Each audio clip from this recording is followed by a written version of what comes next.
I'm Ruby Jones, and you're listening to 7am. It's the largest institutional emitter in the world, a bigger polluter than 140 countries, and yet its emissions are hidden from sight.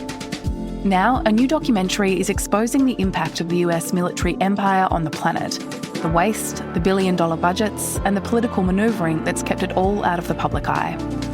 Today, journalist and filmmaker Abby Martin on what the world's biggest war machine is doing to our Earth.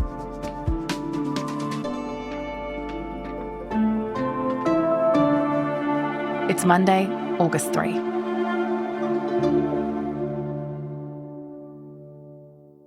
Abby, hello and welcome to 7am. Hey, thank you so much for having me. Could you start by talking to me a bit about just the scale of the US military, the bases, the infrastructure, the supplies, the sheer size of it all?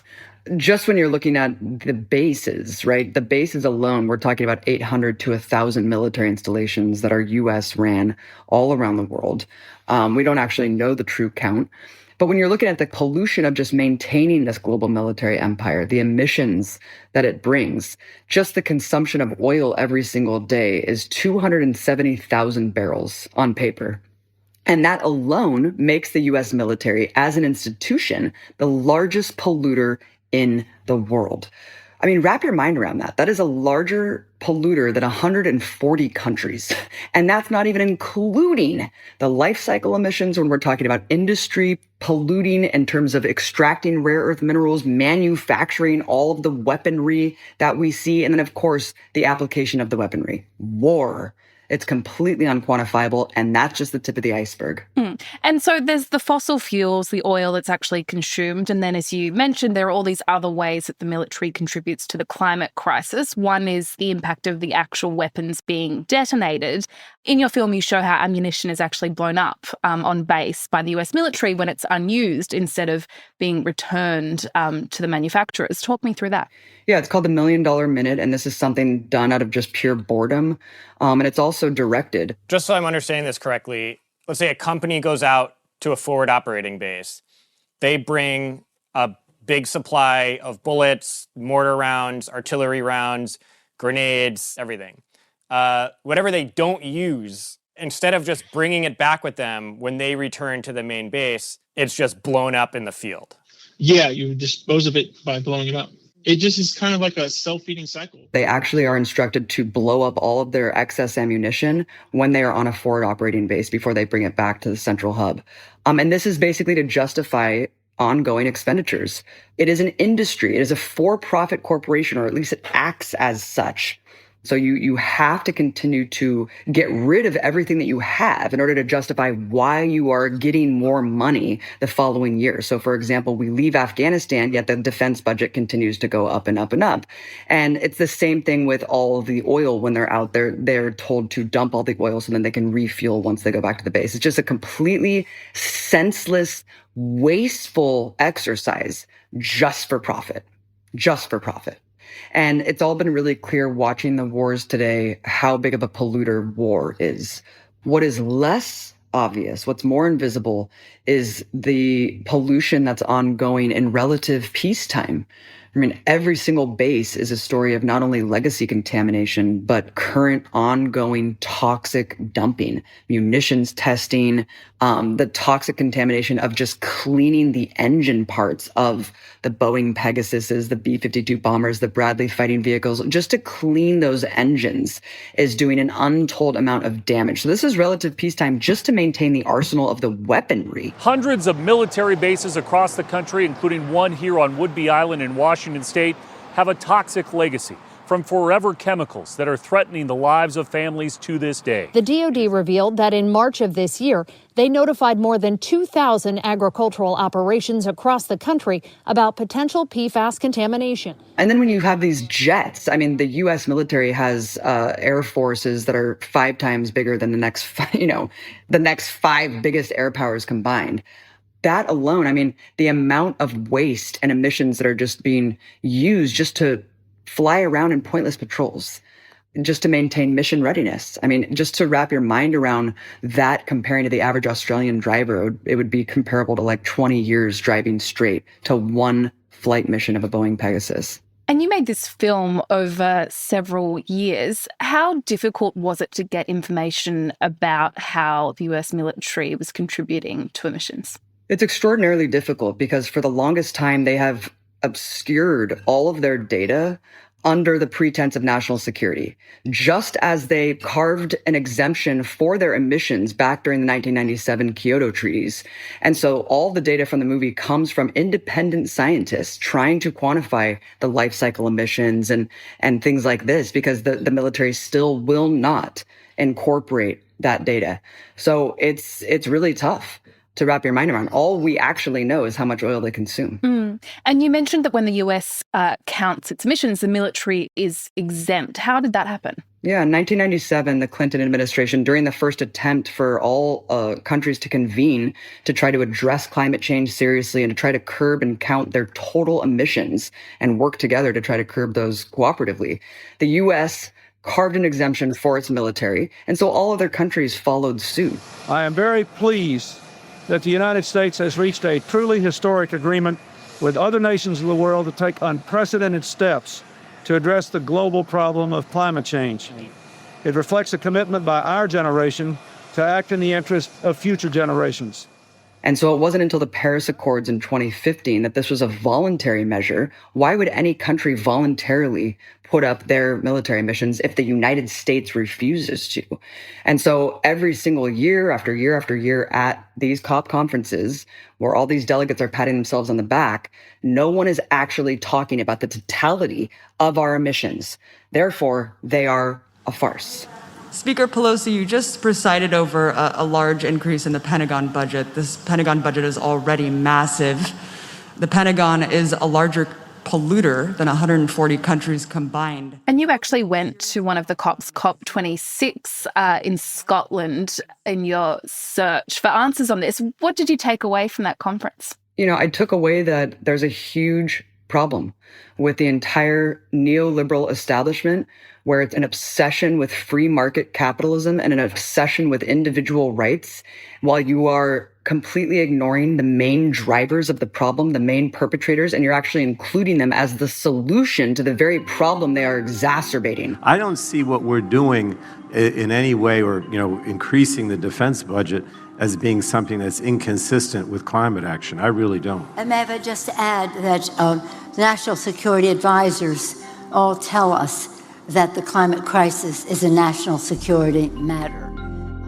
It was panel after panel of people literally saying the military is the solution for climate change, while on the other side of their mouth, they're saying, no, we shouldn't count their emissions. I mean, they refuse to answer a simple question about whether or not the military should be included in this. And instead, they're saying it's the solution. It's really ceding to this inevitability that there's no imagination. And so that's where we're in. We're in a collective suicide death spiral led by liberalism that has basically just given up any sort of control to the military. Coming up, what happened when Abby went head-to-head with some of the military's top brass.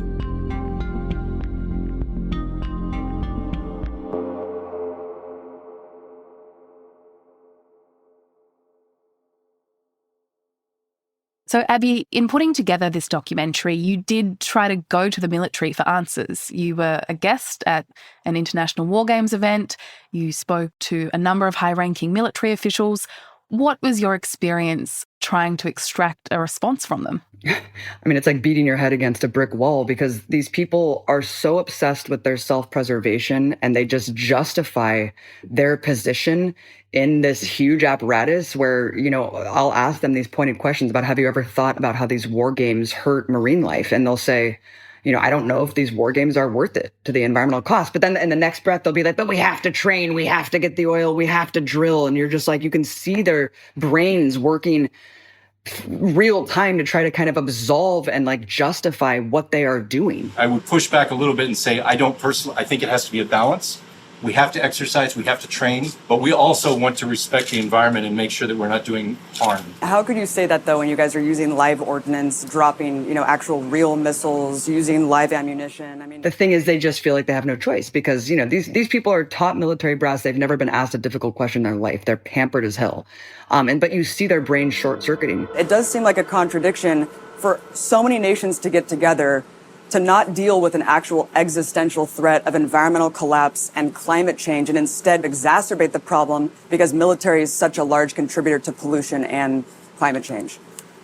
Really, the purpose of what we're doing here with RIMPAC is to build these capable, adaptive partners that can help uphold international norms and rules. But it is just so insane that I'm surrounded at these conferences by access journalists who are extensions of the military-industrial complex. There's no real journalism being done, and everyone just acquiesces and thinks that the status quo is all great, that the military should be this dominant force that is polluting the hell out of the planet and destroying any ability to a sustainable future. And no one's questioning these people.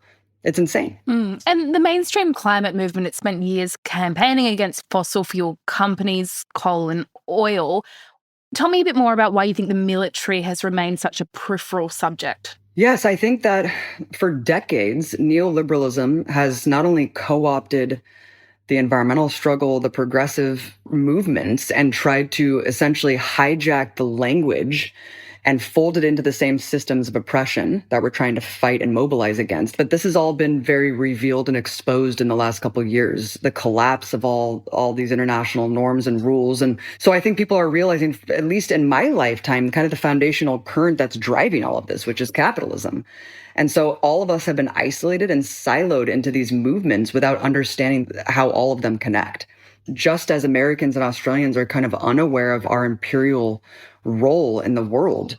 And so it really kind of takes us getting a bird's eye view and just saying, wait, we are all children of this military empire. And no, I don't want to be complicit anymore. I don't want to collaborate with this. I want a peaceful future for Australia and the United States. I don't want to host nuclear submarines basically threatening China's doorstep. That doesn't need to be the inevitability of the future here. Yeah, in the film you talk about expansion into the Arctic as well as US military build-up in regards to China. So how do you think those are going to escalate and what impact do you think they will have on the climate? I mean, it's going to have devastating impacts on the climate because another aspect of this is the great power competition and the continuous military buildup around the world that encroaches countries like Russia and China and then their reaction to it. So because of the belligerent nature of my government to continue to encroach on these countries, they are responding. I preach the Arctic heavily. It is the place that most don't care about. And they just don't understand what's up there for minerals, natural gas, rare earth, oil, and the Russians actually trying to, mark claim to that territory and try to control that body of water. And so we cannot, relinquish that space. It's extremely. I think that it's going to have an enormous effect when we're seeing, look at the Iran war today, the intentional targeting of oil depots, the black soot, the black rain. All of this is going to be generationally felt. It's not going to be isolated to Gaza and Lebanon or Iran. So we haven't even felt the brunt of what the cataclysmic effects of this war that is ongoing, which we know is explicitly about oil. I mean, this is the thing about this military-industrial complex. It necessitates its own existence. I mean, the expansion of the military comes hand in glove with these wars, right? I mean, when you acquire all the natural resources, when you go after Venezuela and Iran and explicitly state that it's for pillaging and plundering their oil supply, and then it further justifies the expansion of the military that's pillaging and plundering the oil supply. I mean, it's just a self-fulfilling prophecy. What kind of responses have you been getting here in Australia as you've been touring the film? I have been to Perth, where they're going to set up one of the OCA's sites to host nuclear subs, and people are really upset. I mean, I went and saw the beautiful coral reefs that are inevitably going to be dredged. Everywhere I go across Australia, it's the same story as everywhere in the rest of the world where U.S. military bases are housed. People do not want them there. People understand the risk, and it's not coming from China. It's coming from the armed soldier that's dumping their pollution overboard. It's coming from the PFAS contamination that's housed at the base in your backyard. The media is telling us to be terrified of Hamas and about China. And what I'm seeing are people are terrified of a world where genocide has become the status quo and our leaders say nothing. And so this is incredibly motivating to see so many Australians standing up and saying, no, they are not going to accept nuclear submarines hosted here. No, they're not going to accept their country as a battering ram in this inevitable madness. And it's very inspiring. And I continue to be motivated by everyone that I meet that's trying to push out U.S. bases. Well, Abby, thank you so much for speaking with me. Thank you so much, Ruby. I appreciate it. Abby's film, Earth's Greatest Enemy, is out now.